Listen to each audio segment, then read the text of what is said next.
বৃহৎ শিবপুরাণ নবম অধ্যায়কে দুটি ভাগে ভাগ করে প্রকাশ করা হয়েছে।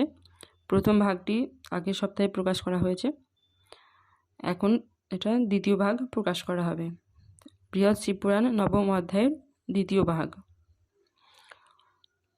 নবম অধ্যায়টাকে দুভাগে প্রকাশ করা হচ্ছে। রামদাস আমি দেবী নাম হনুমান, এত বলি জানকী রে করিলেও প্রণাম।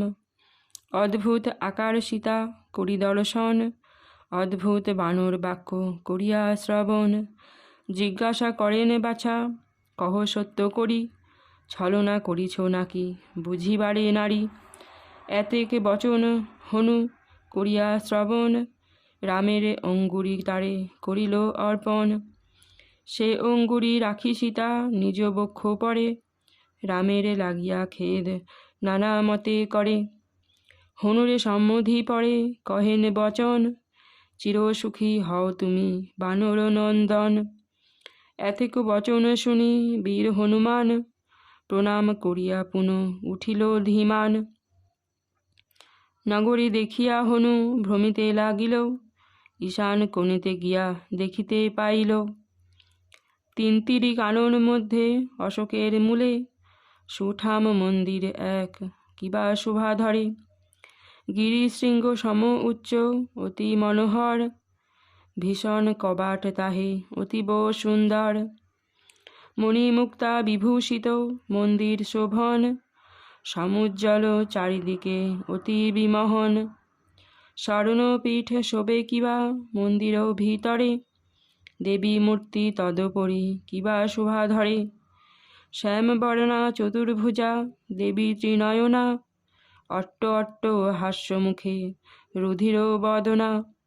মুন্ডমালা শোভে গলে আহা মরি মরি, মন্দার কুসুমমালা যাই বলি হারি। নবীন যৌবনা দেবী নূপুর চরণে, দিগম্বরী নৃত্য করে প্রফুল্ল বদনে। কটাক্ষে মদন ভাব হয় দর্শন, শঙ্খ ঘণ্টা আদি দেবী করিছে বাদন। অষ্টশঙ্খ যোগিনীরা বেরি চারিধারে, অষ্টবর্ণে শোভা তারা জনমন হরে। শ্যামা মুখে নিরন্তর রাবণের জয়, মারুতি দেখিয়া তাহা হইল বিস্ময়। হুঙ্কার করিয়া লম্ফ দিয়া হনুমান, শূন্য হতে দেবী অগ্রে করে অবস্থান। হনুর হুঙ্কার শব্দ করিয়া শ্রবণ, যোগিনীরা ভয়ে হয় ব্যাকুলিত মন। আশ্বাসিয়া দিগম্বরী যোগিনী নগরে, আশ্বাসিয়া দিগম্বরী যোগিনী গণেরে। হনুমানে সম্মধিয়া কহে তার পরে, কে তুমি বানর রূপী দেহ পরিচয়, কি কারণে সমাগত রাবণ আলয়। দেবীর এতক বাক্য করিয়া শ্রবণ, হনুমান ধীরে ধীরে কহিল তখন। বায়ুর নন্দন আমি নাম হনুমান, হইয়াছি রামদাস আমি বলবান। রাক্ষস আলয়ে আসি সীতা অন্বেষণে, কি বলিব মম শক্তি তব বিদ্যমানে। সসাগরা সপর্বত এই বসুমতী, গড়াশিতে পারি মম এহেন শোকতি। সতত করিছ তুমি রাবণের জয়, কে তুমি বলহ দেবী আত্মপরিচয়। হনুর এতক বাক্য করিয়া শ্রবণ, চণ্ডিকা মধুর ভাষে বলেন তখন। হেমগিরি কন্যা আমি শুনো পরিচয়, চণ্ডিকা রূপেতে থাকি রাবণ আলয়। রাক্ষসের অধিপতি লঙ্কার রাজন, আমার উপরে ভক্তি করো এ দর্শন। ভক্তি বলে বশীভূত করিয়াছে মোরে, এ হেন তাহার জয় বদন বিবরে। পার্বতী ইত্যাদি নাম আছয়ে আমার, এবে বলিতেছি যাহা শুনো গুণাধার। তোমার ভীষণ রূপ করো প্রদর্শন, দেখিব মনেতে মম এই আকিঞ্চন। দেবীর এতেক বাক্য শুনিয়া শ্রবণে, বায়ুসূত মনে মনে শরীরাম ধনে। অচিরে ধরিল বীর ভীষণ আকৃতি, বিস্তারিত নেত্রযোগ অদ্ভুত বিকৃতি। তাহার শরীরে দেবী করেন দর্শন, সংলগ্ন রয়েছে যত রাক্ষসের গণ। নখে লগ্ন আছে কেহ, কেহ বা দর্শনে, মৃত সম সব রক্ষ মুদিত লোচনে। প্রতিরোম সন্ধি দেশে যতে কেউ বানর, শীর্ষ দেশে ধনুষ্পাণি রাম রঘুবর। মহাবল মহাসত্য কমল লোচন, হনুর মস্তক পরি কৌশল্যানন্দন। রামের হাতেতে ধনু কিবা শোভা ধরে, রাবণ আছয়ে লগ্ন ধনুকের স্বরে।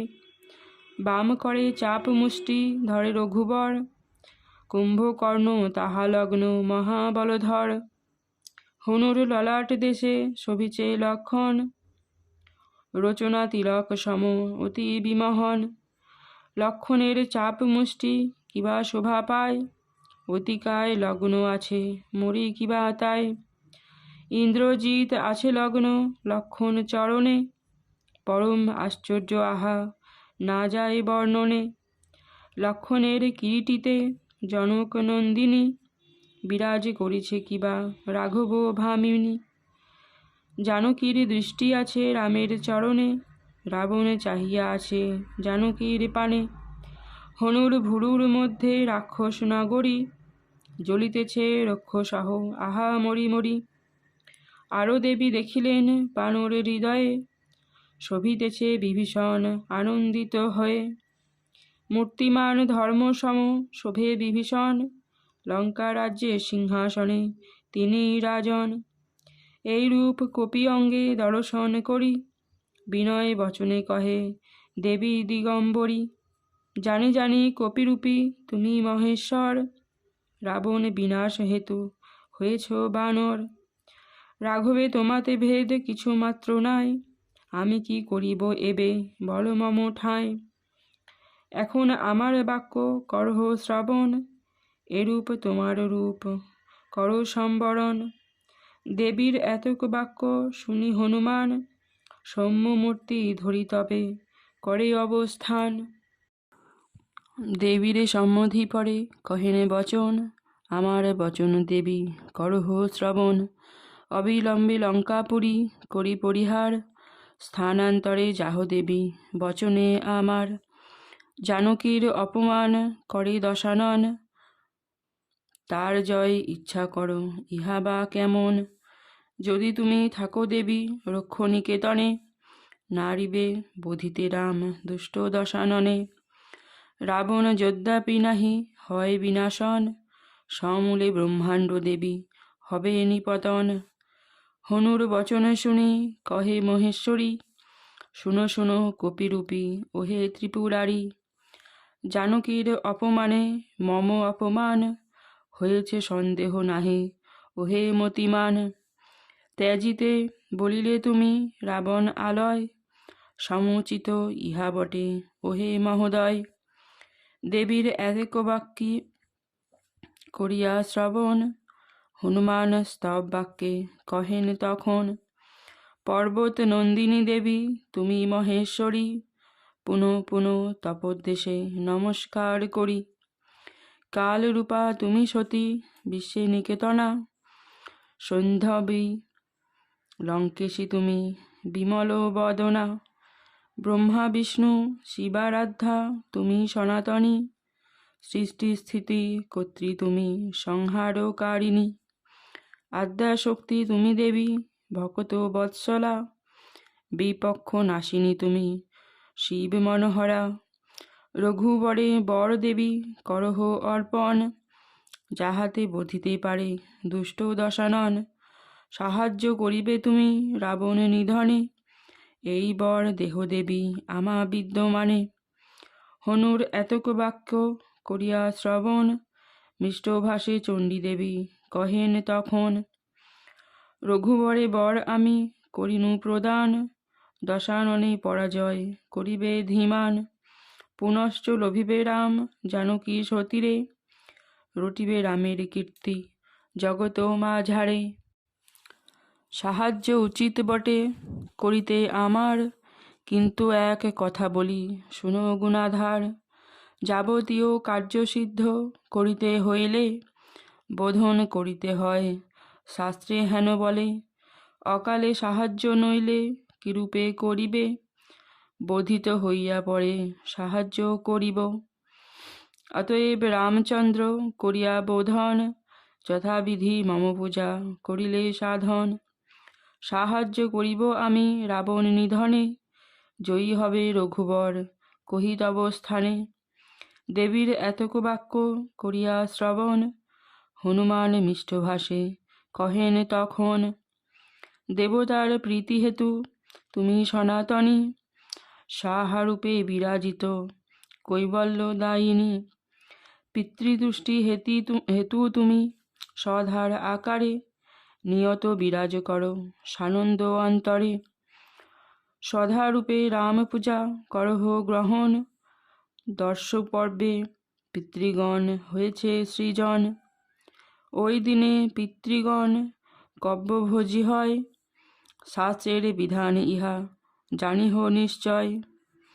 অতএব তব পাশে এই আকিঞ্চন, রামদত্ত কব্য তুমি করহ ভক্ষণ।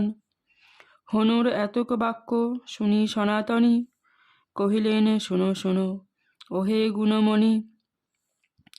যা বলিলে তাহা হবে পবন নন্দন, আসিবেন রঘুবর রাক্ষস ভবন। পিতৃরূপা হব আমি তোমার বচনে, পার্বণিক শ্রাদ্ধরাম করিবে যতনে। ৫১০ দিন আমি পিতৃরূপী রব, রামদত্ত পূজা আমি গ্রহণ করিব। সযত্নে সংগ্রাম সবে করিও সবলে, বিজয়ী হইবে রাম জানিবে অন্তরে। এতক বচন শুনি কহে হনুমান, আমরা করিব যুদ্ধ যেমত বিধান। এখন আমার বাক্য করহ শ্রবণ, ক্ষণকাল এই পীঠ করহ বর্জন। হনুর এতক বাক্য শুনি সনাতনী, ক্ষণকাল পীঠ দেবী ত্যাজিল তখনই। তখন সুন্দরবন ভাঙ্গে হনুমান, লোকমুখে শুনে তাহা রাবণ ধীমান। বহু রক্ষ দশানন করি সম্বোধন, হনুমানে বিনাশিতে করিল প্রেরণ। পবন নন্দন সবে করিয়া সংহার, চণ্ডিকার পূজা করে হনু গুণাধার। দেবীর উদ্দেশ্যে হনু করয়ে পূজন, রাক্ষসের রক্তে পাদ্য করেন অর্পণ। কুসুমিত তরু কত পড়িতে লাগিল, সেই পুষ্পে চণ্ডিকার অর্চনা হইল। অক্ষ আদি রাজপুত্রে করিয়া নিধন, চণ্ডিকা উদ্দেশ্যে বলি করিল অর্পণ। তদন্তর রাত্রিযোগে মেঘনাদ শনে, ঘোরতর যুদ্ধ হয় না যায় কহনে। প্রাতঃকালে মেঘনাদ করিল বন্ধন, তাহার কারণ বলি করহ শ্রবণ। রাবণের দেখিবারে বাসনা হইল, হনুমান সেই হেতু নিজে ধরা দিল। নতুবা কাহার সাধ্য বান্ধিতে তাহারে, নিমেষে যে জন শক্ত জগত সংসারে। হনুমানে এই রূপে করিয়া বন্ধন, দ্রুতগতি লয়ে গেল রাবণ সদন। কিরূপে করিতে তারে রাক্ষসের পতি, লাঙ্গুলে আগুন দিতে দিল অনুমতি। লাঙ্গুল জ্বলিয়া উঠে অতি বিভীষণ, পূজার্থ প্রদীপ হইল জানো সর্বজন। জ্বলন্ত লাঙ্গুলে হনু গৃহে গৃহে ফিরে, এরূপে অসংখ্য গৃহ ক্রমে দগ্ধ করে। ধূপ রূপে সেই সব করিয়া প্রদান, চণ্ডিকার পূজা করে বীর হনুমান। হনুকৃত পূজা দেবী করিয়া গ্রহণ, লঙ্কা ত্যাজি কামরূপে করিল গমন। তারপর কপিবর জানকী সদনে, প্রণাম করিল গিয়া যুগল চরণে। আশিস করিয়া সতী সীতা কহেন তখন, মম বাক্য শুনো বৎস পবন নন্দন। গমন করহ তুমি রামের গোচরে, বলিবে আমার কথা দেব রঘুবরে। অবিলম্বে মোরে যেন করেন উদ্ধার, প্রতীক্ষা করিয়া রহি রাক্ষস আগার। যদি ত্রাণ নাহি পাই 2 মাস ভিতরে, নিশ্চয় ত্যাজিব প্রাণ কহিনু তোমারে। এই সব রাঘবেরে করো নিবেদন, মোরে উদ্ধারিতে তুমি করিবে যতন। দেবীর এতেক বাক্য শ্রবণ করিয়ে, তথাস্তু বলিয়া হনু সানন্দ হৃদয়ে। রাম নাম হৃদি মাঝে করিয়া চিন্তন, লম্ফ দিয়া শূন্য ঘরে উঠিল তখন। সাগরে লঙ্ঘিয়া পরে এপারে আসিল, অঙ্গদাদি সহ আসি মিলিত হইল। হনুরে হেরিয়া সবে সানন্দ অন্তরে, অবিলম্বে চলি গেল রামের গোচরে। হনুমান রামপদে করিয়া প্রণাম, সীতা বিবরণ সব কহিল ধীমান।